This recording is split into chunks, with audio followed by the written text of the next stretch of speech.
Hi friends, it's T-Man. We're back again with another video on our good friend Jason Blaha. He's doing a live right now too. I think he's walking with his weighted vest in the street. Poor slave. Anyways, we're going to react to the gym, lifting, recruiting, fitness gear slave himself, Jason Blaha. Jason Blaha says why the weak bodybuilder is a myth. There's no such thing as a weak bodybuilder. Bodybuilding is not a sport. I don't know what he's talking about, man. I think he has something confused with drug addicts and real bodybuilding. And people don't even know how to real bodybuild because they're following the fake drug addicts that fucking lived concentrically, which failed concentrically to originally. Jesus, man. Back squat 600 plus. Let's get one thing straight in this video. Bodybuilding is based on eccentric exercise, okay? That's all it really is, okay? It's about building muscle. That's it. It's about building more sarcomeres in series and parallel, yada, yada, yada. Getting bigger and stronger eccentrically, and you'll get stronger concentrically, okay? But if you get strong concentrically, you will never be strong eccentrically, and you'll never put on any sarcomere in series or parallel. But if you lift eccentrically, you will build muscles in parallel, in series, and you'll get stronger. There you go. You'll be strong eccentrically and concentrically. But concentric lifters are weak eccentrically and have no muscles. And if they blew up, it's because they blew up the sarcoplasm. That's it. It's artificial muscle growth. No time, probably for reps. All right, so let's not pretend that they're not strong. They just haven't practiced maxes. Maybe they're not doing those lifts, but they're strong. Like objectively. Yes, of course bodybuilders are strong. What are you talking about? Are you talking about drug addicts? I don't know what he's talking about. But in real life, in real bodybuilding, yes, bodybuilders are strong. The whole point of bodybuilding is to build more myofibulars, which is a carryover to every effing sport. Powerlifting is not a carryover to any sport. Some of their 10 rep sets that some of the really biggest bodybuilders are doing are with heavy weights. It might be higher reps as heavy. It's like, don't look at their lateral raises or their concentration curls and assume they're not strong. Okay? And even that might be proportionate. And I think you have to keep in mind, a lot of times there's a lot of fake muscle there, a lot of side enhancement, huge amounts of side enhancement. They're all also, short, their proportions are different. So it's not what people are thinking. They're not even See, he's talking about drugs, site enhancement, proportions, and all this kind of stuff. Man, this is just a fake channel talking about fake stuff, how to do fake things, how to do it fakely. Christ, man. It doesn't talk about anything that would actually create something real. Fairly bigger than some of the power lifters in terms of, if you do them in a DEXA and measure the lean body mass, it's the leanness, it's the proportions, especially some of the side enhancement. It's the leanness, it's the proportion. Man, bodybuilding is not building aesthetics. It's building your body big and strong. It's nothing to do with aesthetic. Talking about low body fat or whatever, or getting really skinny. That's not what bodybuilding is based on. I don't know what the hell he's talking about. Show muscles, so on and so forth, and a prioritization of those. So a lot of your strength athletes just don't do a lot of curls. Okay, so yeah, their biceps look a little smaller. They're gonna be smaller. They don't do curls, right? I mean, I love my pull-ups. I love rows, but you're never gonna build the most amazing biceps off of overhand grip pull-ups and barbell rows. You're just not. Sure you are. What are you talking about? Have you seen fucking gymnasts and calisthenic guys? What are you talking about? Much as it would be nice if we could, it's just not. Majority of their exercises majority of them are eccentric. Man, that's why they look so jacked. They're so dense because they've grown more myofibulars. That's why they look so good. They're dense. They're super strong. I've never seen a weak calisthenics guy, have you? And they look fantastically fucking strong. See what I mean? Look at the stuff that they do. Can you do that? Here's a question. If you can't do what these calisthenics guys do, are you strong? Are you strong? I know. You're strong because you could bench a heavy weight, right? Or you could squat a heavy weight. Or you could deadlift a heavy weight, right? Or you could OHP a heavy weight. See what I mean? But you can't do what calisthenics guys do, body weight. You can't do body weight, but you say you're strong. But you could deadlift what? 500 off the floor? This doesn't make any sense. I don't understand powerlifting or what this guy's talking about, blah, or his fake bodybuilding, whatever, man. Yeah, you're going to be leaving some size on the table. And we all know this. So again, we need to understand that when people start pretending we can separate them. And it's usually because they see some guy out there who's got great... Here's a question. What do you think is making calisthenics guys so strong? Why are they so strong? And remember this guy, this calisthenics guy showed up. Remember, he's a popular guy on YouTube. He went to an arm wrestling competition and beat professionals. And it was his first time. He's never even arm wrestled. So what makes him so strong? So I'm trying to explain to you.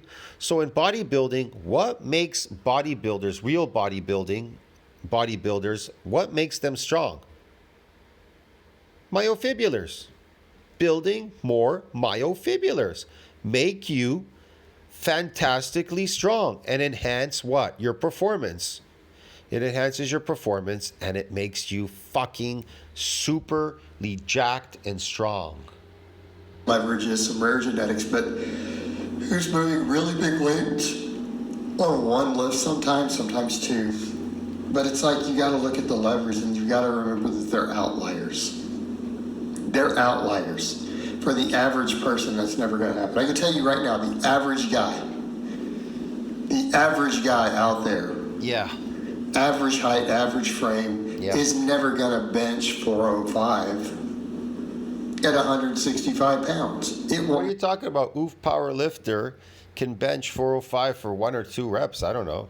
For like 1 rep, 2 reps. He says he's 150 pounds body weight. So what are you talking about?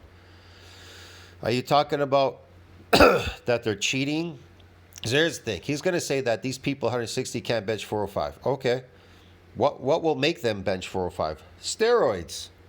See what I mean? How do you make a guy that weighs 130 pounds bench 405? Easy. Give him an injection of some steroids. Give him a few Anadrol tablets. Anadrol 50.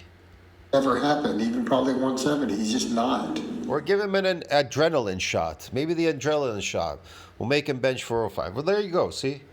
He's not going to squat 600 at that weight either. It's not going to happen. Yes, he will. If you give him a shot of fucking steroids, adrenaline, sure he will. What are you talking about? Those are rare genetic outliers. No, they're not. If they are doing it at that body weight, then it's because they injected steroids. Blah is a liar. They're rare. They're not rare. So you see a guy benching 400, squatting... Most of them practiced to a degree to get there, but they probably couldn't get all the way there, so they assisted themselves by taking a shot of steroids, okay? 600, he weighs $165. Yeah, he's a genetic freak. Sure, he's got sure. leverage advantages, muscle fiber I love this one. Genetic freak. These people are not genetic freaks, man. distribution advantages.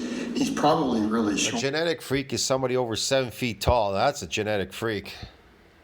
You know, so on and so forth. It's abnormal. The same thing with that bigger jacked bodybuilder. Okay? And when you take the drugs out of the equation. Well, there you go. See, again, he's talking about drugs. Well, if you take the drugs out of the equation of this jacked bodybuilder, then what, Blaha? Almost all natural bodybuilders who have any respectable size are strong. You almost never, you don't see that either. Because all the side enhancements out of the equation and it's just pure muscle. You don't have, again, some of the other stuff with some of the more intermediate fibers. So if they put in years and years and years and they... I don't know. You have to look for these real bodybuilders in the past, way back before steroids. There were some people, I'm pretty sure, they figured it out. I mean, I go to the gyms before in the past. You're talking when I was a kid in martial arts in the 70s. You know, you have to observe people, what they're doing, how they're lifting. You know when you took martial arts, we did these stretches, remember? When you go to martial arts class, they got you on the floor doing all these stretches on your legs. These crazy stretches for hours. Now, the first time when you do it, you get a lot of pain. You're sore. You got a lot of pain because you got a lot of micro damage because you weren't accustomed to doing those stretches for like 2 hours straight with the instructor. It was crazy. So then you go home and you're like in pain for days. You don't even want to you don't want to go back to class because you could barely walk. See what I mean? Because you put full effort into it. Some people, they didn't put full effort into it, so they probably didn't get much pain or nothing. I don't know. I got a lot of pain because I put a lot of effort into it. And so, but I adapted because when I came back and stretched the second time, well, these sarcomeres, they had lengthened. I got more in series, some in parallel and more in series. So when you get more in series, when you stretch, the damaging is not really happening much there anymore. See that? Because it's adapted to that same exercise. Now, if you want them to get the deeper, weaker ones longer and some other ones longer, whatever, you're going to have to go heavier now. You have to do something else or more sets of those stretching. Maybe you have to go, instead for 2 hours, you go 3 hours or 4 hours. I don't know. It's just so much stretching going on there. Fully developed into an advanced lifter, they're going to be pretty strong almost every single time, and it will scale, right? It will absolutely scale with strength, especially when they're completely drug-free. Okay. When they're completely drug-free, there's no fake muscle, there's no glycogen, there's no side enhancement pumping stuff up. Yes, blah. Right? They're not pinning their biceps and delts. It's all actual muscle. Oh, it is it? You look over and see some natural guys who, again, purely bodybuilders. You're like, yeah, until he's repping 315 on the bench press, repping 90 pounds on a weighted chin up. Okay. Doing squats with 500 for a rep or two or three sometimes. Well, those guys are there. I mean, that's almost always, if they're really, really, really big drug-free guy, like near the limits, they're oftentimes going to be hitting lifts like that. this is a very odd video. Okay, and I've seen it a number of times. It's just the way it works.